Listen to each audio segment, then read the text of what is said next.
যারা ইরি লাগিয়েছেন তারা অবশ্যই ইরি ক্ষেতের যত্ন নেবেন। ইরি ক্ষেতে সঠিক সময়ে সার, কীটনাশক এবং পানি ব্যবহার করবেন।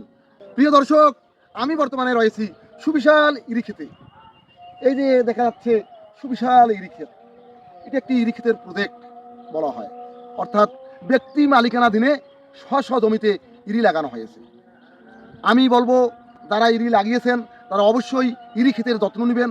ইরি ক্ষেতে সঠিক সময়ে সার, কীটনাশক এবং পানি ব্যবহার করবেন, তাহলে ইরি ক্ষেতগুলো সুন্দরভাবে বেরিয়ে আসবে এবং ধান ভালো হবে। বাংলাদেশ কৃষি প্রধান দেশ।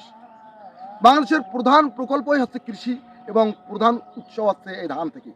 আমাদের দেশে ধান ভালো হলে আমরা ক্ষুধামুক্ত দেশে পরিণত হব, অর্থাৎ আমাদের দেশে কোনো ক্ষুধা থাকবে না, দারিদ্রতা থাকবে না। তাই আপনারা সঠিক সময়ে সঠিকভাবে এই ইরি ক্ষেতের যত্ন নেবেন, আপনারাও লাভবান হবেন, দেশও লাভবান হবে এবং দেশের ক্ষুধা মুক্ত দেশ হবে। দর্শক, ভালো থাকবেন, সুস্থ থাকবেন। আল্লাহ হাফেজ।